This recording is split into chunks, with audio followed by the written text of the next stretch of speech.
નમસ્કાર મિત્રો, હવે આ 10 જિલ્લામાં રીતસરના ભૂકા નીકળશે. સૌથી પહેલા આપણે માહિતી આપવા જઈ રહ્યા છીએ. છેલ્લા 5 દિવસથી આપણે IMD નું મોડેલ હોય, વેધર મોડેલ હોય, GFS મોડેલ હોય, સેટેલાઇટ તસવીરનું વિશ્લેષણ કરી માહિતી આપી રહ્યા છીએ, જેમના સારા રિઝલ્ટ મળી રહ્યા છે. હવે આગામી 12 કલાક એટલે 23 જુલાઈને વાર ગુરુવારે ક્યાં નવા વિસ્તારોમાં મેઘરાજા ધબધબાટી બોલાવશે તેની વાત કરવી છે. પણ તે પહેલા અત્યારે ક્યાં વિસ્તારોમાં મેઘરાજા જોરદાર જમાવટ કરી રહ્યા છે તેની ફટાફટ વાત કરી લઈએ. મિત્રો, વિડીયોમાં તમે વલસાડ જિલ્લાના કપરાડાના દ્રશ્યો જોઈ રહ્યા છો, જ્યાં 7 ઇંચ કરતાં પણ વધારે વરસાદ પડ્યો છે. હજુ પણ શરૂ છે. નદીઓ બે કાંઠે વહી રહી છે. રોડ રસ્તા બેટમાં ફેરવાયા છે. તો બીજી બાજુ સાબરકાંઠા જિલ્લામાં પણ મેઘરાજાનું જોરદાર આગમન થઈ ચૂક્યું છે. ખેડૂતોમાં ખુશીનો માહોલ છવાયો છે. સાબરકાંઠાના હિંમતનગરમાંથી ભારે વરસાદના સમાચાર મળી રહ્યા છે. તો ભાવનગરમાં પણ મેઘરાજા તોફાની બેટિંગ કરી રહ્યા છે. જોરદાર જમાવટ કરી રહ્યા છે.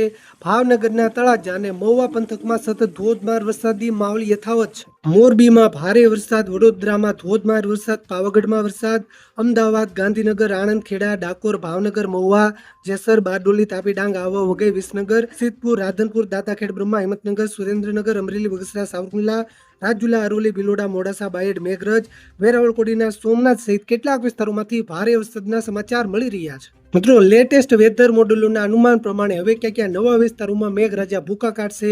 તાલુકા પ્રમાણે વાત કરવી છે, પણ તે પહેલા આ વિડીયોને લાઈક કરી દેજો. આપણી આ ચેનલને ખાસ સબસ્ક્રાઇબ કરવાનું ભૂલતા નહીં. તો મિત્રો, હવે ખાસ સમજો. મિત્રો, પહેલા આપણે મધ્ય પૂર્વ ગુજરાતના વિસ્તારોથી શરૂઆત કરીએ. આપણે GFS મોડેલના માધ્યમથી માહિતી મેળવીશું કે મધ્ય પૂર્વ ગુજરાતના કયા વિસ્તારોમાં ભારેથી અતિભારે વરસાદ વરસી શકે. એમાં ખાસ કરીને અમદાવાદ જિલ્લો. અમદાવાદમાં અમદાવાદ શહેર, સાણંદ, બાવળા, ધોળકા, ધંધુકા, ધોલેરા અને વિરમગામના વિસ્તારો હોય. આ સાથે દાહોદ જિલ્લામાં દાહોદ, દેવગઢ, બારિયા, ધાનપુર, ફતેહપુર, ગરબાડા, જાલોદ, લીમખેડા, સંજેલી અને સિંગવડના વિસ્તારો હોય. પંચમહાલ જિલ્લામાં ગોધરા, પાવાગઢ, હાલોલ, કાલોલ, કોગંબા, જાંબુગોડા, મોરવા, અડપ અને શહેરાના વિસ્તારો હોય. વડોદરા જિલ્લામાં પણ વડોદરા શહેર, વાઘોડિયા, ડભોઈ, કરજણ, પાદરા, શિનોર, સાવલી અને દેસરના વિસ્તારો હોય.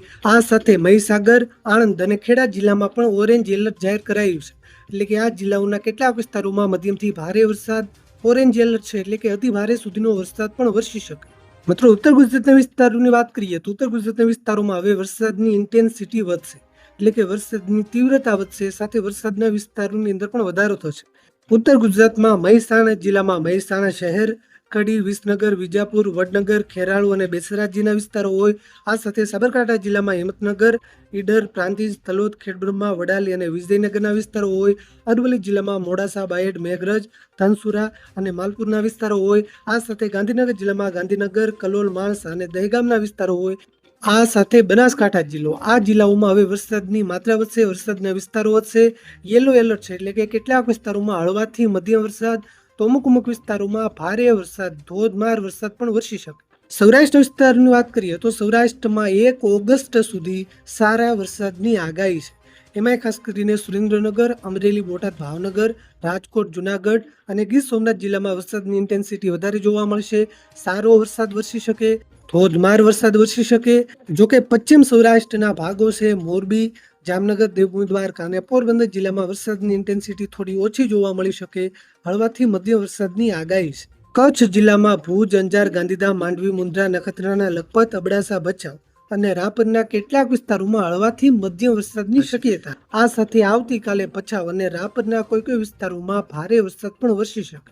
દક્ષિણ ગુજરાતમાં સુરત, નવસારી અને વલસાડ જિલ્લામાં રેડ એલર્ટ છે, એટલે કે આ વિસ્તારોમાં અતિ ભારે સુધીનો વરસાદ પણ વરસી શકે. આ સાથે તાપી, ડાંગ, ભરૂચ અને નર્મદા જિલ્લામાં ઓરેન્જ એલર્ટ છે, એટલે કે આ જિલ્લાઓના કેટલાક વિસ્તારોમાં મધ્યમથી ભારે વરસાદ, એકલ દુકલ વિસ્તારોમાં અતિ ભારે સુધીનો વરસાદ પણ વરસી શકે. તમારા વિસ્તારમાં વરસાદ છે કે નહીં, વિસ્તારનું નામ લખી નીચે કોમેન્ટ કરવાનું ભૂલતા નહીં. વિડીયોને તમારા બધા ગ્રુપમાં શેર કરજો, જેથી બધા ખેડૂત મિત્રો સુધી માહિતી પહોંચે. લાઈક કરી દેજો, ચેનલને સબસ્ક્રાઇબ કરવાનું ભૂલતા નહીં.